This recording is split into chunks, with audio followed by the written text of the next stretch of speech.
அன்பர்களுக்கு வணக்கம். நான் உங்கள் சிறகன். இது உங்களுடைய லிட்ரரி அவுல் சேனல்.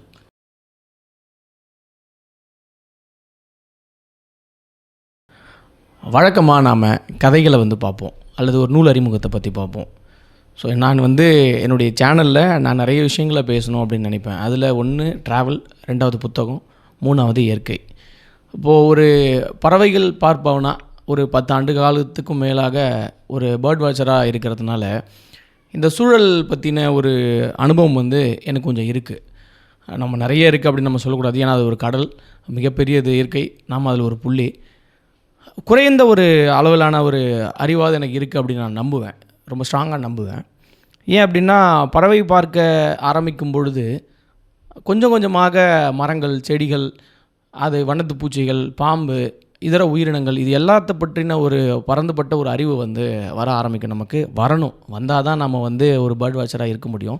சும்மா பேருக்கு நம்ம பேர்ட் வாட்சராக இருக்க முடியாது, இருக்கக்கூடாது.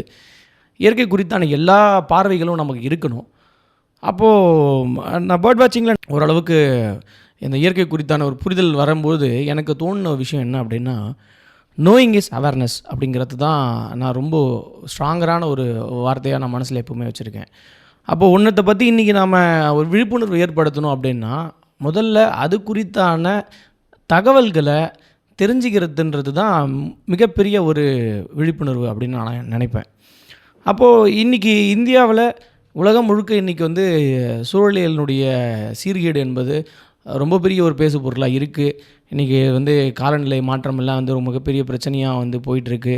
மனிதர்களால் ஏற்படக்கூடிய அந்த இயற்கை சீற்றங்கள், இயற்கை மாற்றங்கள் எல்லாமே ஏற்பட்டுகிட்டு இருக்கிறது நம்ம கண்கூடாக பார்க்குறோம். அதிகப்படியான வெயில், அதிகப்படியான மழை, மேக வெடிப்புகள் ஏற்பட்டு மழை கொட்டுறது, ஒரு மாத காலம் பெய்ய வேண்டிய மழை ஒரு நாளில் 2 நாளில் பெய்துட்டு போகிறதுங்கிற மாதிரியான சூழலெல்லாம் நம்ம பார்க்குறோம். அதன் வகையில் நான் இன்றைக்கி பேச போகிற விஷயம் சூழலியல் சார்ந்த விஷயம். என்ன அப்படின்னா, ஒரு பழமொழி கூட உண்டுல்ல, பாம்பை கண்டால் படையும் நடுங்கும் அப்படின்னு. அதனால் இன்றைக்கி நான் ஒரு பாம்புகளை பற்றின ஒரு அறிமுக புத்தகத்தை பற்றியும் பாம்புகளை பற்றிய விஷயங்களையும் தான் நான் உங்களோட இன்றைக்கி பகிர்ந்துக்க போகிறேன். நான் இன்றைக்கி உங்களுக்கு 2 புத்தகத்தை அறிமுகப்படுத்த போகிறேன். அதில் ஒன்று இந்திய பாம்புகளை பற்றின ஒரு அறிமுக புத்தகம். ரெண்டாவது, இந்த பாம்புகளை பற்றின ரொம்ப சாதாரணமான ஒரு மொழியில் நமக்கு பொட்டில் அரைஞ்சி சொல்கிற மாதிரியான ஒரு மொழிநடையை கையாளக்கூடிய திரு சா. முகமது அலி அவர்களுடைய ஒரு புத்தகத்தை, இந்த 2 புத்தகத்தை தான் உங்கள்கிட்ட நான் அறிமுகப்படுத்த போகிறேன். சரி, அந்த 2 புத்தகத்தை நான் பேசுகிறதுக்கு முன்னாடி முதல்ல பாம்பு பற்றின சில விஷயங்கள், சில புரிதல்கள் நான் உங்களுக்கு சொல்லணும் அப்படின்னு நான் நினைப்பேன். இப்போது பொதுவாகவே அந்த இயற்கைக்கு முன்னாடி, இயற்கையோடு பழகிறதுக்கு முன்னாடி எனக்குமே எப்படி இருக்குன்னா, பாம்புகள் பற்றின அந்த தவறான பார்வைகள், மூட நம்பிக்கைகள் எல்லாமே எனக்கும் இருந்தது நிறையவே. பொதுவாகவே இந்திய சூழலில் நாம் மதங்களை முன்னிறுத்தி வாழக்கூடிய மக்களாக இருக்கக்கூடிய நாம் மிக அதிகமான மூட நம்பிக்கைகளை சடங்குகளை நம்ம பின்பற்றக்கூடிய ஆட்களாக நாம் இருக்கோம். குறிப்பாக இந்திய சடங்குகள் அண்டு பாரம்பரியம், இந்த கலாச்சாரம் எடுத்துக்கிட்டோம் அப்படின்னு சொன்னால், நாம் எதையெல்லாம் கண்டு பயந்தோமோ அதை எல்லாமே கடவுளாக மாற்றி வச்சுருக்கக்கூடிய ஒரு நிலை நம்ம இடத்துல இருக்குது. அதை நம்ம மறுக்க முடியாது. அப்போது இந்த சூழலில் மிக அதிகமான பொய்யுக்கும் புரட்டுக்கும் மூட நம்பிக்கைக்கும் ஆளாகின ஒரு உயிரினம் அப்படின்னு சொன்னால் அது பாம்புகள் தான் அதிகமாக இருக்கும். எப்போவுமே மனிதர்களுக்கு 3 விஷயங்கள் நம்ம ஈஸியாக திரிச்சு விட்றதுக்கு, அடித்து விட்றதுக்கு 3 விஷயங்கள் இருக்கும். ஒன்று மதம், ரெண்டாவது பெண்கள், மூணாவது இயற்கை. இது 3மே நம்ம போக்கில் அடித்து விட்டு போகலாம். மதத்தை பற்றி நம்ம பேசுகிறோம்னா அது இண்டிவிஜுவல் பெர்ஸ்பெக்டிவாக போயிடும். பெண்களை சொல்லவே வேணாம். பெண்களை நம்ம எப்படி ட்ரீட் பண்ணுறோம், இன்றைக்கி எப்படி சூழல் இருக்குது அப்படிங்கிறதெல்லாம் நம்ம பார்க்குறோம். இயற்கையாக இந்த 2 பேராவது மனிதர்கள் சார்ந்த விஷயம். இயற்கை கேட்கறதுக்கு நாதி கிடையாது, அது வாயும் கிடையாது. அதனால் நம்ம எவ்வளோ வேணால் கலவரங்களை ஏற்படுத்தலாம் இயற்கையில். அப்படிங்கிறதுனால நம்ம இஷ்டம் போல் நம்ம இஷ்டத்துக்கு பயன்படுத்திக்கிட்டு அதுக்கு ஒரு காரணத்தையும் நம்ம தெரிவிப்போம். அதுக்கு ஒரு விஷயத்தையும் நம்ம மாரலைஸ் பண்ணுவோம் நம்ம. ஸோ அதனால் இன்றைக்கி பாம்புகள் பற்றின விஷயந்தான் நான் உங்களோட பகிர்ந்துக்க போகிறேன்.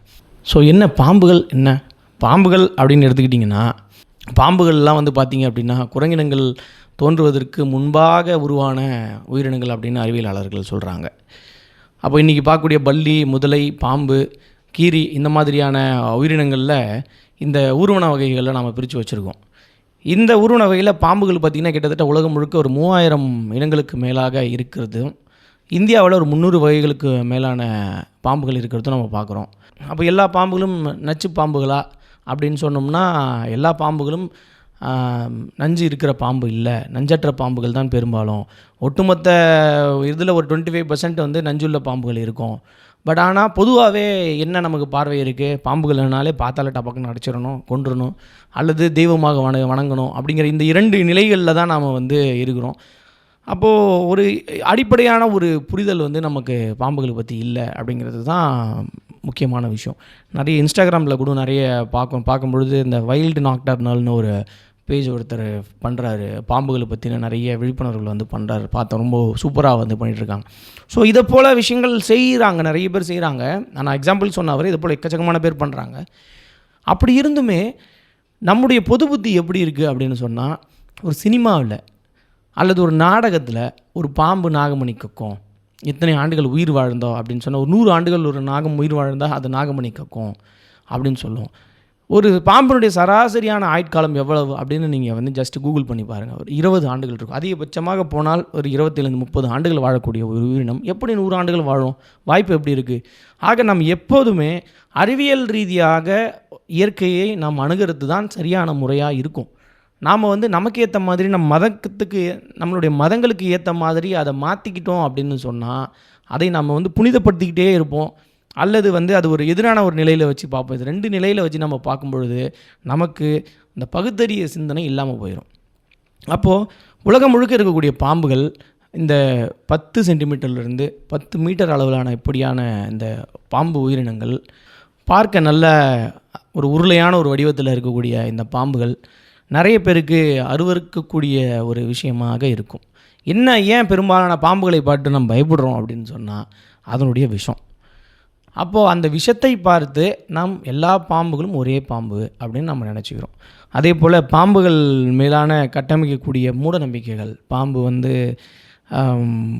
நம்ம வந்து கொத்திட்டு நம்ம வந்து செத்துட்டோமா, புதைச்சிட்டாங்களா நம்மளை பார்க்கும், அடுத்து வந்து நம்மளை பழி வாங்கும். பாம்புகளுக்கு செவிகள் வந்து கிடையாது, அதே போல் கண் இமைகள் கிடையாது, அதிர்வலைகளை பயன்படுத்தி தன்னால் கணிச்சிக்க முடியும், அந்த ஸ்மெல் முகர்ற விஷயம் இருக்குது. இதை தாண்டி வந்து பாம்புகளுக்கு 3 அறிவு தான் இருக்குது அப்படின்னு நம்ம வந்து சொல்கிறோம். அப்புறம் எப்படி போயிட்டு வஞ்சகம் தீக்கும், உங்களை தேடி கண்டுபிடிச்சி வந்து நீங்கள் செத்துட்டீங்களான்னு பார்க்கும். இதெல்லாம் அது மேலாக புனையப்பட்ட விஷயங்கள் அப்படின்னு தானே நம்மளால் அடித்து தீர்க்கமாக சொல்ல முடியும். அப்போ இப்படியான இந்த பாம்பினங்கள் வந்து ஒரு நம்ம வந்து வார்ம் பிளட்டட் கோல்டு பிளட்டட் ஸ்பீசிஸ்ன்னு நம்ம சொல்கிறோம். பாம்பினங்கள் வந்து கோல்டு பிளட்டட் ஸ்பீசிஸ். அதிகபட்சமாக 40 டிகிரி செல்சியஸ் வரைக்கும், குறைந்தபட்சம் 2 டிகிரி செல்சியஸ் வரைக்கும் தாங்கக்கூடிய அந்த உடல் இருக்கக்கூடியது. 40 டிகிரி செல்சியஸ் மேலே போச்சு அப்படின்னு சொன்னால் அதுக்கு அந்த சூட்டுக்கு குறைவாக இருக்கக்கூடிய இடத்த தேடி போகும். அதனால தானே வந்து பார்த்திங்கன்னா மழை காலத்தில் வந்து பார்த்திங்கன்னா நிறைய பாம்பினங்கள் வெளியில் வந்துடும், அந்த ஒரு அளவுக்கான அந்த சூடுத்தன்மை இருக்கணும் அப்படிங்கிறதுக்காக. ஆக இப்படியாக இந்த பூவுலகில் நம்மை போல் பல உயிர்கள் வாழுது. அதில் ஒரு இனமாக இருக்கக்கூடிய இந்த பாம்பினங்கள் வாழ்வதற்கான எல்லா தகுதிகளும் இருக்குது. பட் ஆனால் அதை பற்றின புரிதல் இல்லாமல் தான் நாம் வந்து இருக்கோம் அப்படிங்கிறது தான் நிதர்சனமான உண்மை. ஏன் அப்படின்னு சொன்னால், இந்தியாவில் அதிகமான உயிரிழப்புகள் ஏற்படக்கூடியது 4 வகையான பாம்புகளுக்கு தான் அப்படின்னு நிறைய பேர் சொல்கிறாங்க. நிறைய பேர் வந்து ராமலஸ் வெட்டகர் மாதிரியான லெஜெண்ட்ஸ் எல்லாமே அதை பற்றின காணொலிகள்லாம் ரொம்ப வருஷங்களுக்கு முன்னாடியே வந்து பண்ணியிருக்காங்க. அப்போ அந்த 4 வகையான பாம்புகள் தான் இறப்பு ஏற்படுது. மீதி இருக்கக்கூடிய பாம்புகள் நஞ்சற்றது அல்லது மிக குறைவான நஞ்சு இருக்கக்கூடியதாக இருக்குது. இதை பற்றின புரிதல் நமக்கு வந்து இல்லாமல் இருக்குங்கிறது, அதுவும் தமிழ் சூழலில் மிக அதிகமான அறிவாளிகள் எல்லா விஷயத்தையும் டக்குன்னு கற்றுக்கிற ஒரு தமிழ் சூழலில் இருக்கக்கூடிய மக்களே நிறைய மூட நம்பிக்கைகள் மேலான நம்பிக்கைகளை வச்சுருக்கிறாங்கன்னும் பொழுது அது வேதனைக்குரிய விஷயமாக தான் இருக்குது. இப்போ சினிமாலலாம் நம்ம பார்க்குறோம். ஃபார் எக்ஸாம்பிள் இப்போ எந்திரன்லாம் பார்த்திங்கன்னா பறவையை வந்து என்ன வச்சு செய்ய முடியுமோ வந்து அதை செஞ்சு கேலி கூத்தான ஒரு விஷயமாக வந்து மாற்றி விட்டது. அடுத்து இந்த நாகினி மாதிரியான சீரியல்லாம் பார்க்குறாங்க, முன்னாடியெல்லாம் ஓடிக்கிட்டு இருக்கோம். அப்போ அந்த பாம்புகள் மீதான கட்டமைக்கக்கூடியது, அப்புறம் 5 தலை பாம்பு, 2 தலை பாம்பு, 10 தலை பாம்பு, இறைவனுக்கு வாகனமாக இருக்கக்கூடியது, இப்படியாக பல்வேறு மூடநம்பிக்கைகள் நமக்குள்ளாக வந்து போயிட்டு இருக்குது. அந்த அறிவியல் ரீதியாக மட்டும்தான் நம்ம இந்த உயிரினங்களை பார்க்கணும் அப்படிங்கிறது தான் ரொம்ப முக்கியமான விஷயம். அந்த வகையில் நம்ம வந்து இந்த புத்தகம் பாம்பு என்றால் என்ன அப்படிங்கிற இந்த புத்தகம் முகமதுடைய இந்த புத்தகம் ரொம்ப எளிமையாக பாம்புனா என்ன அப்படிங்கிறத ஒரு 12 டாப்பிக்கில் வந்து அவர் சொல்கிறார். பாம்பு என்றால் வரலாறு, உலகம், வகைகள், பொது, குறிப்புகள், பாடங்கள், தகவல்கள், துணுக்குகள், ஒரு கதை, மனிதர்கள், படங்கள் அப்படின்னு இப்படி பல வகையில் அந்த பாம்புகளை பற்றின விஷயங்கள் எல்லாத்தையும் நம்மளோட வந்து அவர் பகிர்ந்துக்கிட்டு அதுக்குள்ளே ரொம்ப டீட்டெயிலாக சொல்லியிருக்கிறது. அப்போது இந்த புத்தகத்தின் மூலயமா நமக்கு ஒரு பேசிக்கான பாம்புகளை பற்றின தகவல்கள் வந்து நமக்கு தெரிஞ்சிடும். இப்போ இதில் எனக்கு ஒரு முக்கியமான ஒரு விஷயமா என்னென்னா, ஒரு 13 வகை பாம்புகளை வந்து நீங்கள் ஜஸ்ட்டு தெரிஞ்சுக்கிட்டால் வந்து நம்ம போதும். நமக்கு வந்து அதாவது நான் முன்னாடியே சொன்ன மாதிரி நோயிங் இஸ் அவேர்னஸ்ன்ற மாதிரி அந்த பாம்புகளை முதல்ல தெரிஞ்சுக்கிறதுன் மூலயமாகவே நாம் அந்த பயங்களை வந்து மீறலாம், பயங்களை வந்து இல்லாமல் இருக்கலாம் அப்படிங்கிறது தான் விஷயம். இது ஒரு விஷயத்தை தெரிஞ்சுக்கிட்டோம்னா அது வந்து அந்த மீதான பயம் வந்து நமக்கு வந்து குறைவாகும். அப்போது இங்கே நான் வந்து 13 வகைகள்னு சொன்னோம் அப்படின்னா, கருநாகம் அல்லது ராஜநாகம், நாகப்பாம்பு, கட்டு வரியன், கண்ணாடி விரியன், சுருட்டை விரியன், கடல் பாம்பு, பச்சை பாம்பு, மலைப்பாம்பு, கொம்பேரி மூக்கன், சாரை பாம்பு, மண்ணுளி பாம்பு, சிறு பாம்பு, தண்ணீர் பாம்பு அப்படின்ற ஒரு 13 வகைகளில் மட்டும் அந்த ஃபேமிலிஸை தெரிஞ்சுக்கிட்டோம் அப்படின்னு சொன்னாலே நமக்கு ஓரளவுக்கு இந்த பாம்புகள் குறித்தான ஒரு விழிப்புணர்வு வந்து நமக்கு கிடச்சிரும் அப்படின்னு இதில் நான் வந்து நம்மக்கிட்ட சொல்கிறார், உரையாடுறார். அதன் வகையில் ரொம்ப எளிமையாக ஒரு கம்மி பக்கங்கள் இருக்கக்கூடிய ஒரு 80 பக்கங்கள் இருக்கக்கூடிய ஒரு சின்ன புத்தகம் நம்மிடையே வந்து ஒரு நல்ல ஒரு விழிப்புணர்வை ஏற்படுத்தக்கூடிய ஒரு புத்தகமாக இந்த புத்தகம் இருக்குது. இதை படிச்சுட்டு இந்த பாம்புகள் புத்தகத்தை வந்து படிச்சுட்டு இந்திய பாம்பு மனிதர் என்று அழைக்கப்பட்ட ரோமலஸ் விட்டகருடைய இந்திய பாம்புகள் அப்படிங்கிற இந்த புத்தகம் வந்து நமக்கு பாம்புகள் பற்றின ஒரு அறிமுகத்துக்கு ரொம்ப சிறந்த ஒரு கையேடாக நம்ம இதை வச்சுக்கலாம். அப்போ இந்த புத்தகத்தில் பாம்புகளை பற்றிய எல்லா விஷயங்களையும் சொல்லிவிட்டு ஒரு 26 வகை இந்திய பாம்புகளை பற்றின குறிப்புகள் இதில் எழுதப்பட்டிருக்கு. அதே போல் அந்த பாம்பு கடி, அதனுடைய முதலுதவி, அறிகுறி, அது நஞ்சு முறிந்து மருந்து, நாட்டு மருந்துகள் இதில் எப்படி இருக்குது, அடுத்து இன்றைக்கி பாம்புகளுடைய நிலை இயற்கையில் எப்படி இருக்குங்கிறத பற்றி ஒரு மொத்தமான ஒரு டீட்டெயிலாக எழுதப்பட்ட ஒரு நூலாக இருக்குது. நிறைய நூல்கள் இன்றைக்கி இருக்குது. இது ஒரு பழைய நூல், ஆனால் பழைய நூலாக இருந்தாலும் ரொம்ப பேசிக்காக நமக்கு தெரிஞ்சுக்கிறதுக்கான ரொம்ப முக்கியமான ஒரு நூல் இந்த நூலாக இருக்குது. ஆக இந்த 2 நூல்களுமே நமக்கு இந்த பாம்புகள் குறித்தான ஒரு விழிப்புணர்வை நமக்கு வந்து ஏற்படுத்தும் அப்படிங்கிறதுல எந்த சந்தேகமும் இல்லை. அப்போ நாம் அந்த இயற்கை குறித்தான பல விஷயங்கள் நாம் வெறும்னே எந்த ஒரு ஆய்வு மனப்பான்மையும் இல்லாமல் வெறும் ஒரு டிவியில் ஒரு சினிமாவில் ஒருத்தவங்க காட்டுறதுனாலையோ ஒரு சீரியலை நம்ம பார்க்குறதுனாலையோ அல்லது ஒருத்தர் சொல்கிறதன் மூலயமா மட்டுமே அது உண்மை அப்படின்னு நம்பிட நம்ம வந்து கூடாது அப்படிங்கிறது தான் முக்கியமான விஷயம். அப்போ இயற்கையில் பாம்புகளுடைய வேலை என்ன, எதற்காக ஒரு உயிரினம் வந்து இயற்கை இருக்குது, ஆக இப்படியாக இந்த பாம்புகளை பற்றின விஷயங்களை வந்து நம்ம அடிப்படையாக சில விஷயங்களை தெரிஞ்சு வச்சுக்கிறது ரொம்ப நல்லது. அப்போ எல்லா பாம்பும் விஷமுள்ள பாம்பா, ஏன் இந்த பாம்புகளுக்கு விஷம் இருக்குது, ஏன் ஒவ்வொரு பாம்பும் ஒரு மாதிரியான செயல்பாடுகளால் இருக்குது, ஏன் கட்டுவரியன் வந்து இரவு நேரத்தில் ஒரு இரவாடியாக ஏன் இருக்குது, இரவு நேரத்தில் ஏன் வெளியே வருது, ஏன் கட்டுவீரியனுக்கும் நல்ல பாம்புக்கும் ஒரே மாதிரியான விஷத்தன்மையும் விரியன் பாம்புகளுக்கு ஒரு மாதிரியான விஷத்தன்மையாக இருக்குது. அப்போது இந்த விஷம் என்பது என்ன, அப்போ எந்த பரிணாம வளர்ச்சியில் புரதம் என்பது விஷமாக மாறி இருக்கும், எப்படி இந்த பாம்புகள் வந்து கால்கள் இல்லாமல் கைகள் இல்லாமல் ஒரு ஊர்ந்து போகக்கூடிய ஒரு நிலையில் எப்படி மாறி இருக்கும், இப்படியான அறிவியல் விஷயங்களாக அறிவியல் ரீதியாக நாம் யோசிக்கும் பொழுது தான் ஒரு உயிரினத்தினுடைய அடிப்படை தன்மையை வந்து நம்மளால் புரிஞ்சிக்க முடியும் அப்படின்னு நம்புகிறேன் நான். அதே போல் இப்போது இந்தியாவில் ஆண்டுக்கு சராசரியாக 1,00,000 பேர் வந்து பாம்பு கடியில் இறந்து போகிறாங்க அப்படின்னா, அப்போது அந்த இறந்து போகிற இவ்வளோ பேர் ஏன் இறந்து போகணும், அப்போது அந்த இறந்து போகிற மக்களுக்கான அடிப்படை புரிதல்கள் எவ்வளவு குறைவாக இருக்குங்கிறது தான் இங்கே நமக்கு தெரியுது. அப்போது ஒரு பாம்பு வந்து கடிச்சிட்டாலே அது விஷப்பாம்பு அப்படின்னு நம்ம நம்புறது, அதுக்கு நம்ம ஏற்படக்கூடிய பதட்டம். அப்போது அந்த பாம்பு கடிப்படுறவங்கள 10-15% பேர் மட்டும்தான் வந்து உயிர் தப்பிக்கிறாங்கன்னு புள்ளி விவரங்கள் சொல்லுது. அதுலேயும் வந்து இப்போது வந்து கொஞ்சம் அதிகமாக இருக்குது, அந்த ரேஷியோ அதிகமாக இருக்குது. பெரும்பாலான நபர்கள் பயத்திலேயே இறந்து போகிறது. நிறைய பாம்பு வந்து முதல்ல எப்போவுமே கடிக்கும் பொழுது வந்து பார்த்திங்கன்னா ட்ரை பைட், அதாவது பொய்க்கடின்னு சொல்லக்கூடிய கடி தான் கடிக்கும், முதல்ல விஷத்தை வந்து தள்ளாது. அப்போது ஊர் பக்கம் வந்து பார்த்திங்கன்னா எங்கேயாவது ஒரு மூங்கில் காட்டு பக்கமாக பார்த்திங்கன்னா நம்ம ஆட்கள் வந்து விளையாட்டுத்தனமாக வந்து மலைப்பாம்புன்னு நினச்சி எடுத்து கழுத்தில் போட்டுக்கிறது, கண்ணாடி வீரனை எடுத்து கழுத்தில் போட்டுக்கிறது. அப்போ கண்ணாடி வீரனுக்கும் வந்து மலைப்பாம்புக்குமான வித்தியாசம் தெரிகிறது கிடையாது. அப்போ இப்படியான நம்மளுடைய அறிவு குறைபாடு தான் நமக்கு வந்து இப்படியான மோசமான ஒரு நிலையை நம்ம வந்து தள்ளுது. இயற்கையில் இருக்கக்கூடிய ஒவ்வொரு விஷயத்தை பற்றின குறைந்தபட்ச அறிவு, பேசிக்கான நாலேஜ் வந்து நமக்கு இருந்துட்டால் நாம் வந்து ஒரு நல்ல ஒரு ஒரு சமுதாயத்தை வந்து வளர்த்து கொண்டு போகலாங்கிறது தான் விஷயம்.